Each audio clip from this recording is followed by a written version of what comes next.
حکمت اللہ نے انہیں عطا فرمائی تھی، دانائی میں اپنے زمانے میں ان کا کوئی ثانی نہ تھا۔ اب وہ دانائی کی باتیں اللہ تبارک و تعالیٰ نے قرآن عظیم میں ہماری رہنمائی کے لیے محفوظ فرمائی۔ وَإِذْ قَالَ لُقْمَانُ لِابْنِهِ وَهُوَ يَعِظُهُ يَا بُنَيَّ لَا تُشْرِكْ بِاللَّهِ۔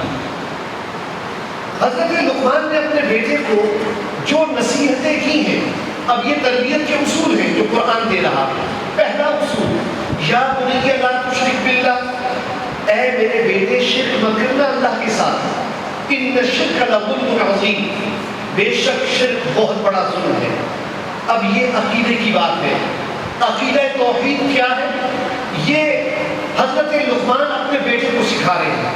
ہمارے لیے ایک دلیل قائم فرمائی کہ جب اولاد کی تربیت کرو، اولاد کی تربیت میں سکھانے کا آغاز کرو، سب سے پہلے اسے عقیدے کی تعلیم دو۔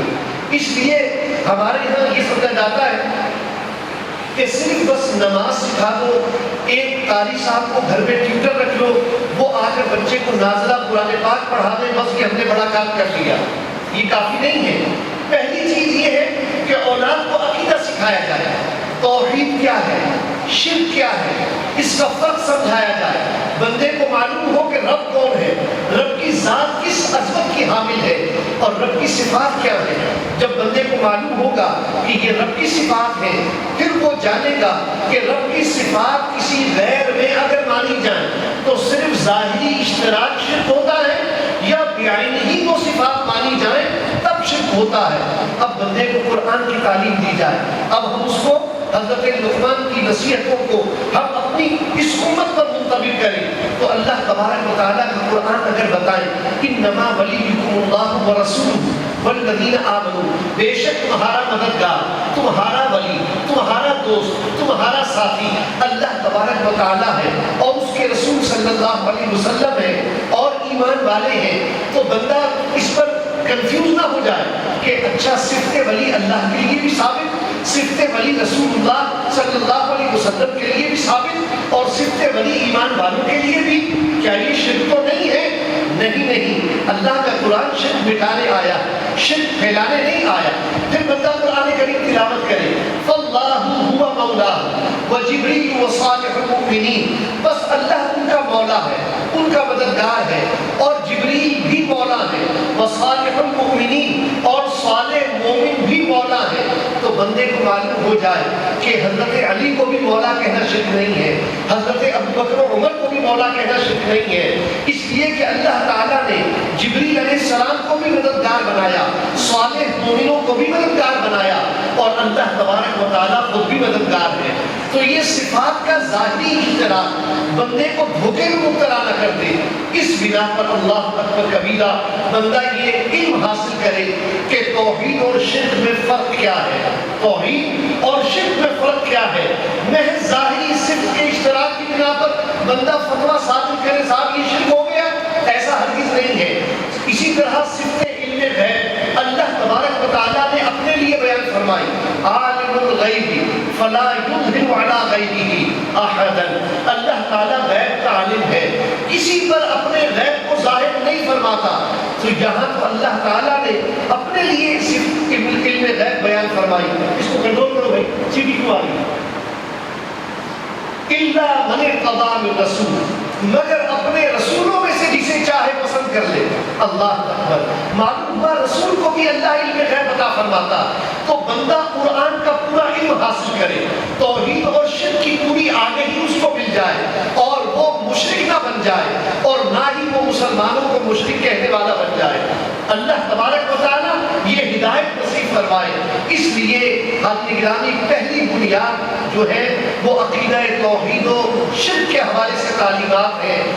تو شرک کی تعریف جس پر الحمدللہ فقیر نے جو کتاب توحید و شرک تحریر کی، اس میں باقاعدہ اس پر تمام آیات جمع کر کے اور ان کے حوالے سے ضروری جو باتیں ہیں اس کتاب میں تحریر کی گئی۔ توحید و شرک کے حوالے سے خلاصہ میں عرض کر دوں، اللہ تعالیٰ کی کوئی صفت بعینی ہی، کسی غیر میں ماننا شرک، اللہ تعالیٰ کی کوئی صفت اللہ کی عطا سے غیر میں ماننا شرک نہیں ہے، اللہ تعالیٰ کی کوئی صفت اللہ تعالیٰ کی عطا سے کسی غیر میں ماننا ہرگز شرک نہیں ہے، ورنہ تو قرآن کریم شرک والی کتاب بن جائے، ورنہ دین کا سمجھ لیجیے بالکل ہی عجیب و غریب حال ہو جائے۔ اس لیے بالکل قرآن و حدیث کو صحیح روح کے ساتھ سمجھیے۔ اللہ تعالیٰ کی کوئی صفت بعینی نہیں، جیسے اللہ تعالیٰ کی ہے اس کی صفت ذاتی ہے۔ کسی مخلوق کے لیے کوئی شخص کوئی صفت ذاتی خیال کرے گا تو وہ مشرک ہو جائے گا۔ اللہ تعالیٰ کی صفت ہر صفت قدیم ہے، کوئی شخص مخلوق کے لیے صرف قدیم مانے گا تو مشرک ہو جائے گا۔ اللہ تعالیٰ کی ہر صفت مخلوق سے بے نیاز ہو کر ہے، کوئی مخلوق کے لیے اللہ تعالیٰ سے بے نیاز ہو کر کوئی صفت مانے گا تو وہ مشرک ہو جائے گا۔ حضرت گرامی، تو حضرت لقمان نے اپنے بیٹے کو جو نصیحت کی وہ عقیدہ توحید و شرک کے حوالے سے، یعنی عقیدے کی اصلاح، ایمان کی اصلاح، یہ سب سے پہلا مرحلہ ہے۔ جب اولاد کی تربیت کی جائے اس کو ایمان کی حقیقت سے آگاہ کیا جائے۔ یہاں ایک نقطہ میں آپ کے سامنے رکھوں، یا بنیا، اے میرے بیٹے۔ اگلی آیت سے آتی ہے وہ اپنے بیٹے کو نصیحت کرتے ہیں، یا بنیا انہا ان تک مثقال حبۃ من خردل فتکن فی صخرۃ او فی السماوات او فی الارض یأتی بها اللہ۔ اے میرے بیٹے، اب پھر دوسری نصیحت آ رہی ہے، اس کا آغاز بھی اسی لفظ کے ساتھ ہے، یا بنیا، اے میرے بیٹے، انہا ان تک مثقال حبۃ من خردل، اگر رائی کے دانے کے برابر بھی برائی ہے۔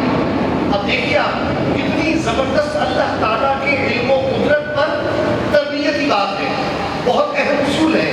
اگر آج یہ اصول لوگ سمجھ لیں تو وہ جاہل نہ رہے، انہیں دین کی سمجھ آ جائے اور ان کی زندگیاں سمجھ جائیں۔ یا بنیا انہا ان تک مثقال حبۃ من خردل، اے بیٹے اگر رائی کے دانے کے برابر بھی کوئی برائی ہوگی، چاہے وہ چٹان کے پیچھے ہو، چاہے وہ آسمانوں کی وسعتوں میں ہو، چاہے وہ زمین کی تہ میں ہو، جہاں کہیں کی جائے، یأتی بها اللہ، اللہ اسے لے آئے گا۔ اللہ تعالیٰ کے علم سے وہ غائب نہیں ہے، اللہ کی قدرت سے وہ غائب نہیں ہے۔ قیامت کے دن وہ تمہارے سامنے حاضر کر دی جائے گی۔ یہ برائی تھی جو تم نے کی، تھی بہت چھوٹی سی، تھی بہت معمولی سی، تھی بہت ہلکی سی، تم نے سمجھا شاید یہ برائی نہیں ہے۔ مسجد میں آپس میں باتیں کرنا یہ جاہلوں کا کام ہے، مسلمان کا کام تو نہیں ہے کہ وہ مسجد کے ادب کا خیال نہ کرے، لیکن وہ سمجھتا ہے یہ چھوٹی برائی ہے، یہ کوئی بڑی برائی تو نہیں ہے۔ یأتی بها اللہ، اللہ تعالیٰ کے علم سے یہ بھی غائب نہیں ہے۔ اللہ تعالیٰ یہ بھی قیامت کے دن لے آئے گا کہ یہ وہ لوگ ہیں جو مسجد میں بیٹھ کر دنیا کی باتیں کرتے ہیں اور انہیں خیال نہیں ہوتا کہ مسجد میں بیٹھنے کا کیا ادب ہے، درس قرآن کریم میں بیٹھنے کا کیا ادب ہے۔ حضرت گرامی، یأتی بها اللہ، اب یہ نصیحت سکھائی جا رہی ہے۔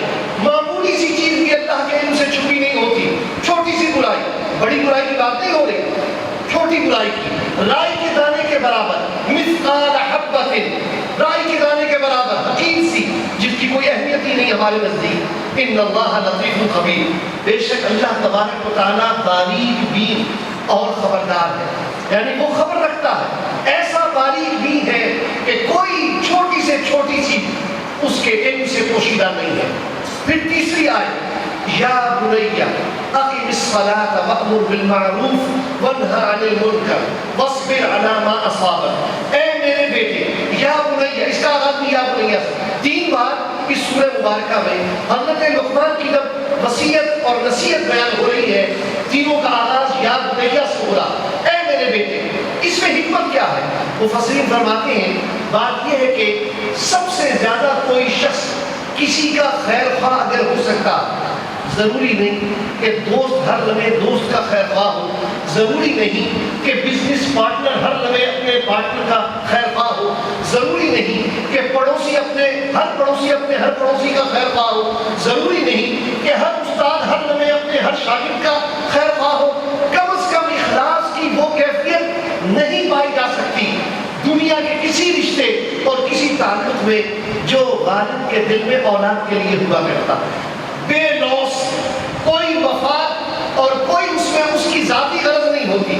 اس لیے جب وہ کہتے ہیں ہر بار یا بنیا، اے میرے بیٹے، تو قرآن ہمیں یہ بتانا چاہتا ہے، دیکھو یہ ایک محبت کرنے والے پرخلوص باپ کی اپنی اولاد کو وصیت اپنی اولاد کو نصیحت ہے۔ اس سے زیادہ اخلاص کیا ہوگا، کس رشتے اور کس تعلق میں ہوگا جو یہ تعلق باپ اور اولاد کا ہے۔ یہ باپ کہتا ہے یا بنیا، اے میرے بیٹے، پہلے تو عقیدے کی اصلاح فرما دی، عقیدہ اور ایمان سکھا دیا، یا بنیا لا تشرک باللہ، پھر یا بنیا انہا ان تک مثقال حبہ، اور اس کے بعد اگلا مرحلہ آیا، اب اعمال صالحہ۔ اب وہ مرحلہ ہے جس کی ضرورت ہے اس کی سیرت کی تعمیر کے لیے، اس کے کردار کو اچھا بنانے کے لیے۔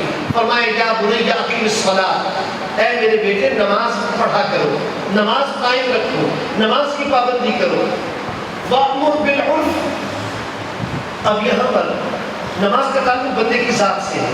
میں نماز پڑھتا ہوں اپنے لیے پڑھتا ہوں، آپ نماز پڑھتے ہیں اپنے لیے پڑھتے ہیں۔ یا بنی اقیم الصلاۃ وَأْمُرْ بِالْمَعْرُوفِ وَانْهَ عَنِ الْمُنکَرِ، لیکن قرآن یہ نہیں چاہتا کہ آدمی خود تو نیک بن جائے اور اس کے دوست یار آوارہ لفنگیر ہو۔ قرآن یہ نہیں چاہتا آپ تو نیک ہو اور آپ کے حلقۂ احباب، آپ کے رشتہ دار، آپ کے پڑوسی، آپ کے گھر والے باقی سارے گمراہی کی تاریکیوں میں بھٹکتے رہے۔ قرآن یہ نہیں چاہتا۔ حضرت لقمان نے بھی یہ نصیحت فرمائی، یا بنی اقیم الصلاۃ، اے میرے بیٹے تم نے نماز قائم رکھنی ہے۔ وَأْمُرْ بِالْمَعْرُوفِ وَأْمُرْ بِالْعُرْفِ وَأْمُرْ بِالْمَعْرُوفِ وَانْهَ عَنِ الْمُنکَرِ، اور تم نے نیکی کا حکم دینا اور برائی سے روکنا۔ یہ نہیں کہ خود نیک بن جاؤ تو سمجھو کہ بس اب میں نے کام کر لیا، نہیں، خود بھی نیک بننا ہے، اپنے دوستوں کو بھی نیک بنانا ہے، اپنے گھر والوں کو بھی نیک بنانا ہے، اپنے بہن بھائیوں کو بھی نیک بنانا ہے، اپنے رشتہ داروں کو بھی نیک بنانا ہے، اپنے پڑوس میں بھی نیکی کی روشنی کو پھیلانا ہے۔ اور فرمایا وَاصْبِرْ عَلَىٰ مَا أَصَابَكَ۔ اب یہ تیسرا حصہ ہے اسی آیت مقدسہ کا۔ پہلا یہ کہ تم خود نیک بن جاؤ، 5 وقت کے نمازی بن جاؤ۔ دوسرا یہ کہ دوسروں کو بھی نیکی کی دعوت دینا شروع کرو، دوسروں کو بھی برائی سے منع کرو، غلط کاموں سے روکو۔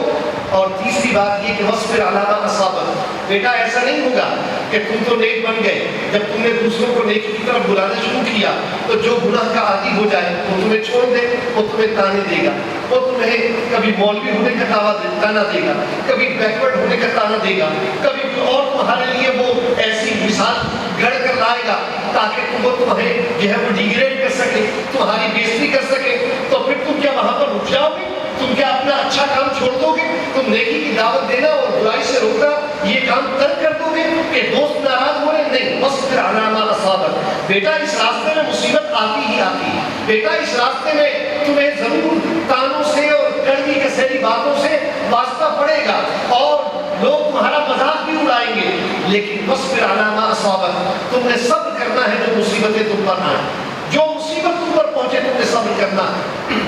ان ذالک من عزم الامور، یہ بڑی ہمت والے کام ہے، چھوٹا کام نہیں ہے کہ آدمی خود بھی نمازی ہو اور وہ دوسروں کو بھی نیکی کی طرف بلائے اور دوسروں کو بھی برائی سے منع کرے اور اس کے بعد وہ دوسروں کو بھی نیکی کی طرف اور بلانے میں اور برائی سے روکنے میں جو مشکلات پیش آ رہی ہیں ان پر ثابت قدم رہے۔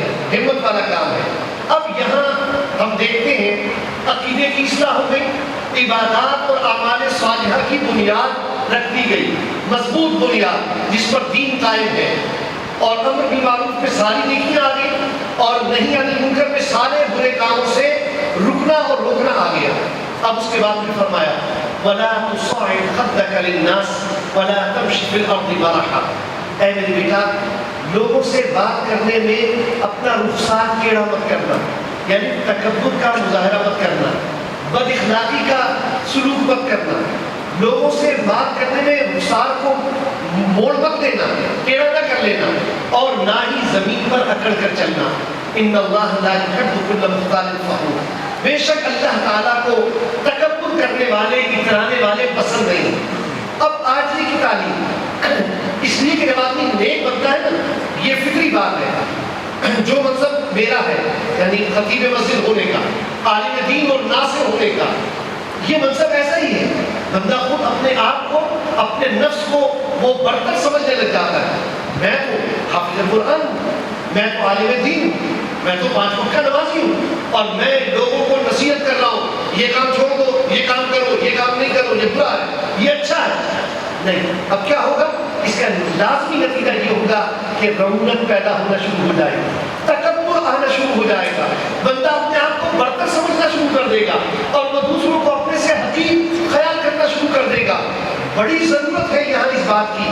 صرف بندہ نیک نہ بن جائے, صرف بندے کا عقیدہ درست نہ ہو جائے, صرف بندے کے اعمال عبادات پر مبنی نہ ہو جائیں, وہ یہ بھی خیال رکھے کہیں ایسا تو نہیں ذہن کے کسی گوشے میں تمہیں اپنے آپ کو اچھا سمجھنے کا خیال آ گیا اور تم لوگوں کو حقیر سمجھنے لگ گئے ہو. فرمایا نہیں, وَلَا تُصَعِّرْ خَدَّكَ لِلنَّاسِ وَلَا تَمْشِ فِي الْأَرْضِ مَرَحًا. گناہگار بھی تمہارے پاس آئیں گے, وہ بھی تم سے رہنمائی چاہیں گے. کسی کو تم خود کوئی برا کام کرتے دیکھ کر اس کی اصلاح کرنا چاہو گے تو ذرا خیال رکھنا تکبر اللہ کو پسند نہیں ہے. اپنے ذہن میں بڑائی مت لے آنا. ہاں یہ ضرور ہے کہ بندہ جو ہے وہ گناہ سے نفرت کرے مگر گناہ گار سے نفرت کا احساس اس کے دل میں نہ آئے. وہ ضرور اصلاح کی کوشش کرے مگر کسی کو حقیر سمجھ کر نہیں, یہ سمجھ کر کہ اللہ تعالیٰ نے مجھ پر یہ ذمہ داری رکھی ہے میں اپنے اس بھائی کو بچا لوں کہ یہ جہنم میں جائے. جیسے کہ اللہ کے رسول علیہ السلام کے اوصاف قرآن نے بیان کیے تو وہاں یہ ذکر ہوا وَكُنْتُمْ عَلَىٰ شَفَا حُفْرَةٍ مِّنَ النَّارِ فَأَنْقَذَكُم مِّنْهَا. تم جہنم کے گڑھے کے کنارے پہنچ چکے تھے, میں نے اپنے حبیب کو بھیجا جس نے تمہیں جہنم میں گرنے سے بچا لیا. تو یہ حضور کے طریقے کو اپنانا, حضور کے مشن کی پیروی ہے کہ ہم اپنے بھائیوں کی, اپنے مسلمان بھائیوں کی, رشتہ داروں کی اصلاح کی فکر کریں کہ کہیں وہ جہنم میں نہ چلے جائیں. حاضرین گرامی, تو یہ عاجزی کے ساتھ خیال آئے, اس میں یہ چیز نہ ہو کہ ہم زمین پر اکڑ کر چلنے والے بن جائیں. وَلَا تَمْشِ فِي الْأَرْضِ مَرَحًا. زمین پر اترا کر مت چلنا, عاجزی اختیار کرنا, اس لیے کہ اللہ تعالیٰ کو تکبر والے پسند ہی نہیں ہے, اللہ تعالیٰ کو اترانے والے پسند ہی نہیں ہے, اللہ تعالیٰ کو تو عاجزی کرنے والے پسند ہے. حاضرین گرامی, یہ منصب کا تقاضا ہوتا ہے. مدرس, مفتی, شیخ الحدیث, عالم جب وہ واعظ کرے تو وہ اس ماحول پر, اس ماحول میں, اس مقام پر پہنچتا ہے جہاں وہ محدثین کے ساتھ خود کو بیٹھا ہوا محسوس کرتا ہے اور پھر وہ اس کی باتیں ظاہر ہے کہ بلند مقام سے نچلے مقام کی طرف آتی ہیں, لیکن اس کے ذہن میں یہ خیال کسی وقت بھی محو نہیں ہونا چاہیے کہ وہ نائب رسول ہے. اس کو یہ منصب اللہ نے عطا کیا اور یہ اللہ کی اس پر کرم نوازی ہے کہ اسے اللہ تعالیٰ نے لوگوں کی ہدایت و رہنمائی کے لیے چنا ہے. اس کا یہ مطلب نہیں ہے کہ وہ اپنے آپ کو شیطان کے راستے پر لے جائے, اس لیے کہ شیطان کا جرم کیا تھا جب اس کو دھتکار دیا گیا اور اس کو فخرج منہا کا طوق اس کے گلے میں ڈالا گیا اور لعنت اس پر مسلط کر دی گئی.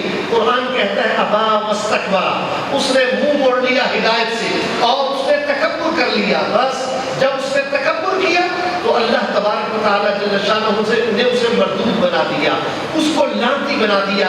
آج ہم قرآن کریم تلاوت کریں تو ہمیں لازم ہے پہلے ہم اس کو مردود کریں, اعوذ باللہ من الشیطان الرجیم کہیں تو تلاوت شروع کریں. یہ سنت ہے کہ ہم یہ پڑھ کر تلاوت کا آغاز کریں.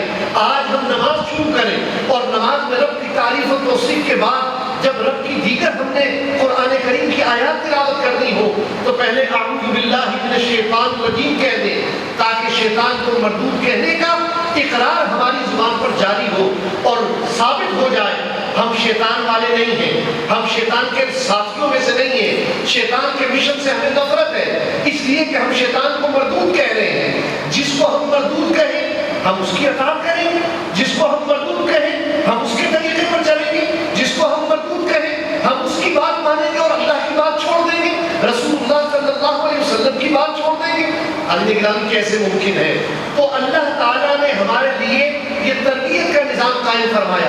قرآن کی تلاوت کرو تو پہلے اپنے دشمن اور اللہ کے دشمن کو مردود کہو. حالانکہ وہ اللہ کا دشمن ویسے نہیں تھا, وہ دشمن تو صرف نبی کی تعظیم کا تھا, یا وہ دشمن ہمارا ہو گیا جب رب نے دھتکارا تب اس نے کہا مجھے مہلت دے دے انظرنی الی یوم یبعثون تاکہ میں انہیں گمراہ کر دوں. حاضرین گرامی پھر رب کریم نے فرمایا انہ لکم عدو مبین, بے شک وہ تمہارا کھلا دشمن ہے. حاضرین گرامی تو میں عرض یہ کر رہا تھا کہ انسان جب اچھے مقام پر پہنچ جائے تو اس کے اس وقت گمراہ ہونے اور بھٹکنے کے امکانات اور طرح کے ہوتے ہیں, تو وہاں ضروری ہے کہ تکبر سے بچے. اب تکبر باطنی بیماری ہے, اندر کا مرض ہے، ممکن ہے کوئی شخص ظاہری طور پر بڑا عاجز بنا ہوا ہو، بڑا مسکین صورت نظر آئے، اور جناب تسبیح اس کے ہاتھ میں ہو اور زبان اس کی ہل رہی، ہونٹ ہل رہے ہو، لگ رہا ہے وہ ہر وقت تسبیح و تحمید میں مصروف ہے، ہر وقت درود شریف میں استغفار پڑھ رہا، لیکن اس کا دل متکبر ہو، اس کا دل ریاکار ہو، اندر سے وہ سمجھ رہا ہو کہ لوگ حقیر ہیں، بس جو متقی ہوں وہ میں ہوں۔ حاضر گرامی، تو تکبر اندر کی بیماری ہے، کبھی ظاہر ہو جاتی ہے اور لوگوں کو سمجھ آ جاتی ہے، لیکن ضروری نہیں ہے کہ جو ظاہر ہو وہی اصل بھی ہو۔ اس لیے ضروری تھا کہ ظاہری جب بیماریوں کا ذکر آ جائے اور عبادات کی بات ہو جائے تو پھر باطنی اصلاح یعنی تصوف کی طرف بھی توجہ کی جائے اور علم باطن کی بھی بات کی جائے۔ تو حضرت لقمان نے باطنی بیماریوں کی طرف بھی توجہ دلا دی، کہا تکبر مت کرنا، لوگوں سے بات کرنے میں منہ ٹیڑھا مت کر لینا اور نہ ہی زمین پر اکڑ کر چلنا، اس لیے کہ اللہ تعالیٰ کو تکبر کرنے والے اور اترانے والے پسند نہیں ہیں۔ پھر فرمایا وَقْصِدْ فِي مَشْيِكَ وَاغْضُضْ مِنْ صَوْتِكَ، اور اپنے کاموں میں میانہ روی کو اختیار کرنا۔ میانہ روی ہر اعتبار سے، سختی اور نرمی میں میانہ روی، خرچ اور نہ خرچ کرنے میں میانہ روی۔ ایک آدمی بہت خرچ کرے، بے تکا خرچ کرے، وہ فضول خرچ ہے، وہ اسراف کرنے والا، اور ایک بندہ بالکل ہی ہاتھ رو کے بیٹھ جائے، یہ بخیل ہے، کنجوس ہے۔ درمیانہ راستہ اللہ تعالیٰ کو پسند ہے۔ ایسے ہی سختی کرنی، بہت زیادہ سختی بھی اچھی نہیں لیکن بہت زیادہ نرمی بھی اچھی نہیں۔ بعض ایسے ابا ہوں جو اولاد کی ایسی تیسی کر کے رکھتے ہیں، کبھی ان کی کوئی بات نہ سنے، کبھی ان کی کوئی بات نہ مانے، تو ظاہر ہے کہ بیجا سختی بھی مناسب نہیں ہے۔ اور اگر بیجا نرمی والا معاملہ ہو، تو میرا چاند، تو میرا پیارا، تو میرا لاڈلا، ہر بات مانے جائے اولاد کی، تو یہ بھی سمجھ لیجیے کہ بیڑا غلط ہو جائے گا، اولاد کی کوئی دینی تربیت نہیں ہو سکتی۔ تو وَقْصِدْ فِي مَشْيِكَ، ایک جامع جملہ آ گیا کہ اپنے تمام کاموں میں میانہ روی اختیار کرو، اور وَاغْضُضْ مِنْ صَوْتِكَ، اور اپنی آواز کو پست رکھو۔ إِنَّ أَنكَرَ الْأَصْوَاتِ لَصَوْتُ الْحَمِيرِ، بے شک آوازوں میں بری آواز گدھے کی آواز ہے۔ حضرت گرامی، مثال کے ذریعے بھی رہنمائی کی جاتی ہے۔ حضرت لقمان وہ ہر اعتبار سے اپنے بیٹے کی تربیت فرما رہے ہیں، تو تربیت جہاں عقیدے کے حوالے سے کی، تربیت جہاں انہوں نے اعمال صالحہ کے ادا کرنے کے حوالے سے کی، تربیت انہوں نے اپنی ذات سے ہٹ کر اپنے گرد و پیش، اپنے گرد و نواح اور اپنے معاشرے اور اپنے ماحول کے لوگوں کی ہدایت اور رہنمائی کے حوالے سے کی، اور پھر تربیت انہوں نے تکبر اور اترانے سے بچنے کے حوالے سے کی، وہیں ساتھ ہی میانہ روی اختیار کرنے کا حکم دیا، اور پھر اس عیب کی بھی نشاندہی کی کہ جس کی طرف عموماً لوگوں کی توجہ نہیں ہوا کرتی۔ اس لیے نصیحت کرنے میں کسی بھی معاشرے سے حسب ضرورت مثال کو اختیار کیا جائے، اختیار کیا جانا، یہ حضرت لقمان کا بھی طریقہ ہے، اور یہ ہمارے آپ کے آقا کریم صلی اللہ تعالیٰ علیہ وسلم کی سنت مبارکہ بھی ہے۔ حضرت لقمان کی نصیحتیں میں نے آپ کے سامنے رکھی۔ رسول اللہ صلی اللہ علیہ وسلم کے طریقہ تعلیم پر اگر ہم گفتگو کریں تو ایک مثال صرف کے سامنے لے کر آؤں۔ رسول اللہ صلی اللہ تعالیٰ علیہ وسلم نے ہمیں سمجھانے کے لیے کہ کس قدر زیادہ آسان انداز میں نماز کی اہمیت کو سمجھایا، آپ نے ارشاد فرمایا صحابہ سے، یہ بتاؤ اگر کسی کے دروازے کے سامنے نہر بہہ رہی اور وہ 5 مرتبہ نہر میں غسل کرتا، کیا اس کے بدن پر میل باقی رہ سکتا ہے؟ صحابہ کرام علیہ رضوان نے عرض کی یا رسول اللہ صلی اللہ تعالیٰ علیہ وسلم بالکل بھی نہیں۔ ایک آدمی 5 مرتبہ نہا رہا ہے اور نہر کے لیے دور بھی جانا نہیں پڑ رہا، ظاہر ہے کہ دور جانے میں امکان ہے کہ راستے میں گرد و غبار ہو، پھر بندہ نہا کر واپس آئے دوبارہ دور بٹی پڑ جائے، نہیں، دروازے کے پاس نہر بہ رہی، اب وہ نہائے گا پھر آ جائے گا گھر میں تو وہ تو صاف ستھرا ہی رہے گا، اس کے بدن پر میل و غبار بھی نہیں آئے گا۔ اب اللہ کے رسول علیہ السلام نے ارشاد فرمایا جو شخص 5 وقت کی نماز پڑھتا ہے وہ گناہوں سے ایسے پاک ہو جاتا ہے جیسے وہ شخص جو 5 مرتبہ نہر میں غوطہ لگا ہے، ایسے پاک ہو جاتا ہے۔ ایک اور موقع وہ بھی آپ کے سامنے رکھوں، سرکار دو عالم صلی اللہ تعالیٰ علیہ وسلم جنگل سے گزر رہے تھے، صحابہ آپ کے ہمراہ، خزاں کا موسم تھا، ایک درخت کی شاخ کو آپ نے پکڑ کر ہلایا، اس کے خشک پتے جھڑنے لگ گئے، گر گئے سارے۔ میرے آقا علیہ السلام نے ارشاد فرمایا اے صحابہ دیکھا یہ پتے کس طرح اس ٹہنی سے گرے ہیں؟ صحابہ نے عرض کی یا رسول اللہ صلی اللہ تعالیٰ علیہ وسلم بے شک ہم نے دیکھا کہ خشک ٹہنی سے پتے سارے کے سارے گر گئے ہیں۔ میرے آقا علیہ السلام نے ارشاد فرمایا اے میرے صحابہ جب کوئی شخص پانچوں وقت نماز پابندی سے پڑھتا ہے نا تو اس کے صغیرہ گناہ بھی ایسے ہی جھڑ جاتے ہیں جیسے اس طرف سے پتے جھڑ گئے۔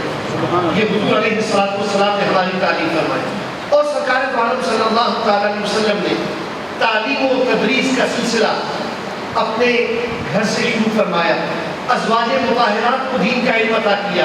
یہی وجہ ہے چونکہ حضرت ام المومنین سیدہ عائشہ صدیقہ رضی اللہ تعالیٰ عنہ عمر میں کم سن تھی دیگر تمام ازواج کے مقابلے میں، اور آپ زیادہ عرصے تک حیات رہی نبی کریم صلی اللہ تعالیٰ علیہ وسلم کے بعد، اس لیے دین آپ نے زیادہ سیکھا اور دین آپ نے زیادہ سکھایا۔ دین آپ نے حضور علیہ السلام سے زیادہ حاصل کیا اور آپ نے زیادہ سکھایا۔ اس لیے صحابہ کرام علیہم الرضوان جب اپنے مسائل میں الجھ جاتے اور کہیں کسی معاملے میں کسی الجھن میں مبتلا ہو جاتے تو وہ ام المومنین سیدہ عائشہ صدیقہ رضی اللہ تعالیٰ عنہا سے رجوع کرتے اور آپ سے رہنمائی لیتے۔ نبی کریم علیہ السلام کا طریقہ تعلیم ایک حدیث پاک آپ کے سامنے رکھوں جو انفاق فی سبیل اللہ کے حوالے سے میں نے پہلے بھی عرض کی۔ رسول اللہ صلی اللہ تعالیٰ علیہ وسلم کی خدمت میں کسی نے ایک بکری ہدیہ پیش کی، ذبح کر کے بکری سالم ہدیہ پیش کر دی، آپ نے وہ گھر بھجوا دی۔ ام المومنین سیدہ عائشہ صدیقہ رضی اللہ تعالیٰ عنہا نے اس کو جو سائلین آئے ان کو تقسیم کر دیا۔ جب شام کو سرکار دو عالم صلی اللہ تعالیٰ علیہ وسلم گھر تشریف لائے تو میرے آقا علیہ السلام نے ارشاد فرمایا اے عائشہ بکری میں سے کیا بچا؟ عرض کرنے لگی حضور بکری میں سے ایک شانہ ایک دستی بچ گئی، باقی سارے کا سارا میں نے اللہ کی راہ میں صدقہ کر دیا، سارا اللہ کی راہ میں دے دیا۔ اب اللہ کے رسول صلی اللہ تعالیٰ علیہ وسلم جو سکھانا چاہتے ہیں وہ ہماری رہنمائی کے لیے آپ نے ارشاد فرمایا اے عائشہ یوں نہ کہو کہ ایک شانہ بچ گیا ایک دستی بچ گئی، بلکہ یوں کہو کہ دستی کے سوا ساری بکری بچ گئی، دستی کے سوا ساری بکری بچ گئی، اس لیے کہ جو تم نے اللہ کی راہ میں دے دیا وہ بچ گیا، جو تم نے اللہ کی راہ میں دے دیا وہ بچ گیا، وہ قیامت کے دن تمہارے کام آئے گا، اور جو تم نے یہاں رکھ لیا اور استعمال کر لیا وہ تو تم نے خرچ کر لیا اور ختم کر لیا، تو وہ چیز بچ جاتی ہے جو اللہ کی راہ میں دے دی جائے۔ آج نگرانی ہمارے لیے یہ ایک رہنما دلیل ہے جو نبی کریم علیہ السلام نے اپنی زوجہ مطہرہ کو عطا فرمائی۔ یہ حضور کی تربیت یافتہ خواتین ہیں۔ آج کی ہماری محفل میں چونکہ مدرسہ معلوم قرآن میں خواتین بھی تشریف فرما ہیں اور اس محفل میں وہ بھی ہمارے ساتھ شریک ہیں، اس لیے میں دو تین باتیں خصوصیت کے ساتھ آپ کے سامنے رکھنا چاہوں گا۔ ام المومنین سیدہ عائشہ صدیقہ رضی اللہ تعالیٰ کا علم و فضل یہ ہمارے لیے دلیل ہے۔ حضرت ام المومنین ام سلمہ رضی اللہ تعالیٰ عنہا وہ بھی بہت عالمہ تھی اور صحابہ ان سے مسائل پوچھا کرتے تھے، گویا یہ علم و فضل کا معیار قائم کیا صحابیات نے تاکہ خواتین کے لیے یہ دلیل بنے کہ صرف صحابہ ہی عالم نہیں تھے بلکہ صحابیات بھی عالمہ تھے، اور صحابیات نے بھی وہ کارنامے انجام دیے ہیں جس میں وہ مردوں کے شانہ بشانہ رہی ہے۔ شانہ بشانہ والا ہمارے یہاں کا تصور نہیں کہ جس میں عورت دوپٹہ اتار کے گھر میں رکھ دے اور ننگے بازو ننگے سر اور یا سینے کے ساتھ جو ہے وہ نامحرموں کے درمیان جو ہے وہ جاتی پھرے، یہ وہ نہیں ہے شانہ بشانہ، یہ وہ کہ جس میں انہوں نے اللہ کے رسول صلی اللہ تعالیٰ علیہ وسلم سے مردوں کے شانہ بشانہ ثواب حاصل کرنے کے لیے سوال کیا۔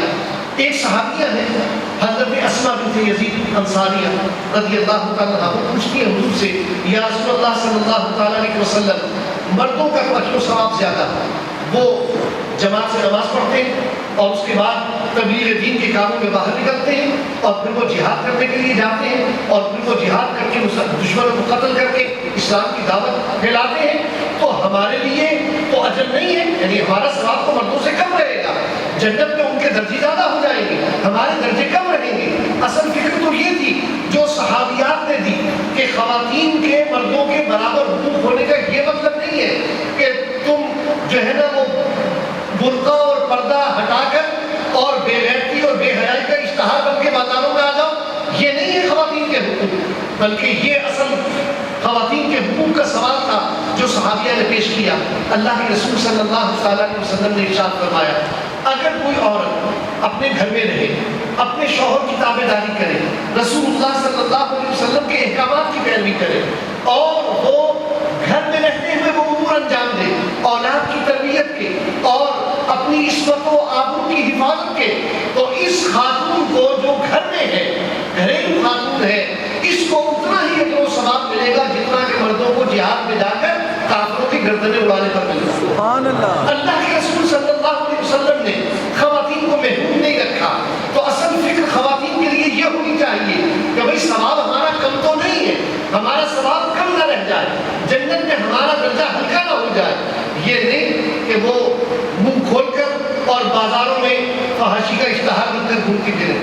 اور ان صحابیہ کا واقعہ بھی آپ نے گزشتہ دنوں سنا کہ جنہوں نے اپنے بیوہ تھی اور بیوہ ہونے کے باوجود انہوں نے اپنے چاروں بیٹے جنگ کے لیے بھیج دیے، چاروں بیٹے، اور چاروں بیٹوں کو نصیحت کی بیٹا زندہ واپس نہ آنا، اسلام کی آبرو پر جان دے دینا، اور چاروں بیٹے لڑتے ہوئے شہید ہو گئے۔ اور جب لوگ ان سے تعزیت کے لیے آئے تو انہوں نے روک دیا، مجھے افسوس کے کلمات نہ کہو، مجھ سے افسوس کی بات نہ کہنا کہ بڑا افسوس ہوا آپ کے 4 جوان بیٹے شہید ہو گئے، شوہر تو آپ کے پہلے ہی نہیں ہے، نہیں کہہ لے مجھے مبارکباد دو کہ اللہ تعالیٰ نے مجھے 4 شہیدوں کی ماں ہونے کا اعزاز عطا کیا، 4 شہیدوں کی ماں ہونے کا اعزاز عطا کیا۔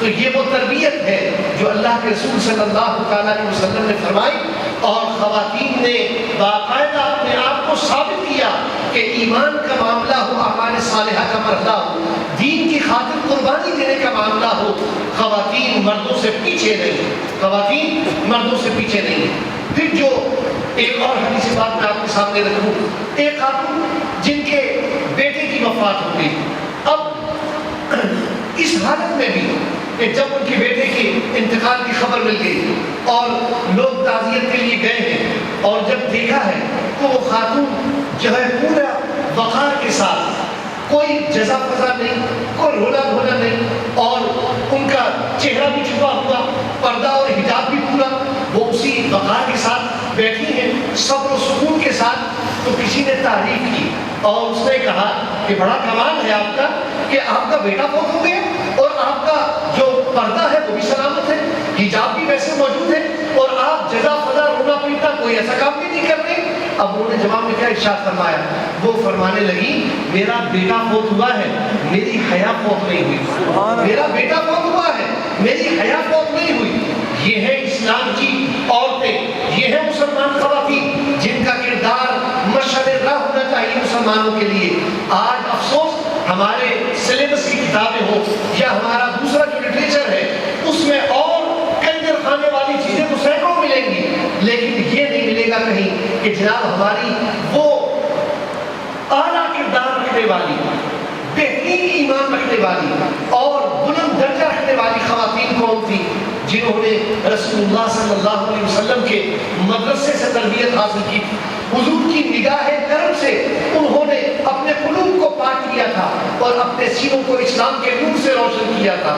ان خواتین کے تذکرے وہ ہماری زندگیوں کا حصہ نہیں ہے، یہ افسوس کا پہلو ہے۔ اس لیے کوشش فرمائیے اپنے گھروں میں ایسا لٹریچر رکھیے جس میں کہ خواتین کی رہنمائی کے لیے اور ان کے بنیادی فقہی مسائل بھی موجود ہوں، اور ساتھ ہی ایسی عالی کردار خواتین کے تذکرے بھی موجود ہوں جس سے کہ ہماری بیٹیوں میں، ہماری اسلامی بہنوں میں ایک ایمانی روح پیدا ہو جائے اور وہ اپنے اسلام سے تعلق پر فخر محسوس کرنے لگے، وہ اپنے حجاب اور اپنے برقعے اور پردے پر ناز کرنے لگے، نہ یہ کہ وہ جب دیکھے کہ جناب بال کٹی ہوئی اور بے پردہ اور بے حیا عورتیں وہ جو ہے وہ زیادہ جو ہے وہ رونق افروز محفل کی بنی ہوئی ہیں اور جناب سب ان کی طرف متوجہ ہیں، تو یہ سمجھے کہ ہم شاید کسی جرم کے ارتکاب کی وجہ سے اپنے آپ کو حقیر سمجھ رہی ہیں اور ہم ان سے بہت کمتر درجے میں ہیں، اس لیے کہ ہم تو پرانے زمانے کے حلیے میں ہیں اور یہ جدید زمانے کے حلیے میں ہیں۔ حاضرین گرامی نہیں،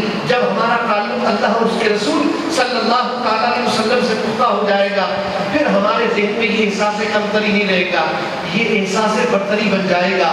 اللہ کا شکر ہے کہ ہم اس رسول کے ماننے والے ہیں کہ جس کی تعلیمات قیامت تک کے لیے مشعل راہ ہے، اس رسول کے ماننے والے ہیں کہ جس کی تعلیمات کو کوئی زوال نہیں ہے، جس کی تعلیمات میں کوئی کمی نہیں ہے، کوئی ٹیڑھاپن نہیں ہے، جس کی تعلیمات پرانی نہیں ہے۔ ہم اس قرآن کے ماننے والے ہیں جسے روز پڑھا جائے تب بھی وہ پرانا نہیں ہوتا، جس کے احکامات کی جس قدر تفصیل پڑھی جائے آدمی کی طبیعت سیر نہیں ہوتی، اس کے علم کی حد ختم نہیں ہوتی۔ آج گرامی سوچئے جب ہمارا تعلق ایسا مضبوط بن جائے گا تو یقیناً ہم پھر اللہ اور اس کے رسول صلی اللہ تعالیٰ علیہ وسلم کے جو ہے پسندیدہ لوگوں میں سے ہو جائیں گے۔ آج کی اس مقدس رات میں بس اس پیغام کو ہمیں پختہ کرنا ہے، یا ایھا الذین آمنوا قوا انفسکم واہلیکم نارا، اے ایمان والو اپنے آپ کو بھی جہنم کی آگ سے بچاؤ اور اپنے گھر والوں کو بھی۔ ہم اپنی ذمہ داریوں کا احساس کریں، جیسے ہمیں خود اپنی آخرت کی فکر ہو، اپنے جہنم میں جانے سے جو ہے وہ بچنے کی ہمیں اگر فکر لاحق ہو، ایسے ہی ہم اپنے بیوی بچوں کے لیے بھی یہ فکر کریں، جیسے ہم خود نیکیوں کے لیے کوشش کریں اپنے بیوی بچوں کے لیے بھی نیکیوں کی کوشش کریں، جیسے ہم خود برائیوں سے نفرت کریں ایسے ہی ہم اپنی اولاد کے لیے بھی، اپنے بیوی بچوں کے لیے بھی، اپنے گھر والوں کے لیے بھی جہنم کی آگ سے نفرت کریں، گناہوں سے دور رہنے کی کوشش کریں۔ اللہ تبارک و تعالی اپنے حبیب علیہ السلام کا صدقہ ہمارے لیے دین پر چلنا آسان فرمائے۔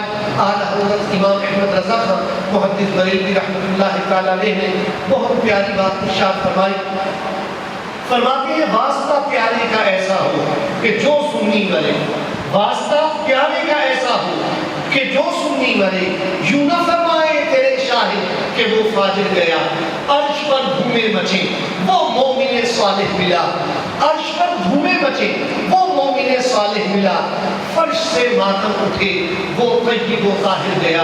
عرش والے بھی گواہی دے کہ یہ نیک روح ہمارے پاس آئی ہے، فرش والے بھی کہیں بہت پاکیزہ صرف مرد یا عورت تھی جو دنیا سے چلی گئی۔ حاضرین گرامی، سرکار ابد قرار رحمت عالم صلی اللہ علیہ وسلم کا صدقہ اللہ تعالی ہم سب کو ایمان کی زندگی اور ایمان کی موت نصیب فرمائے، آمین۔ وآخر دعوانا ان الحمد للہ رب العالمین۔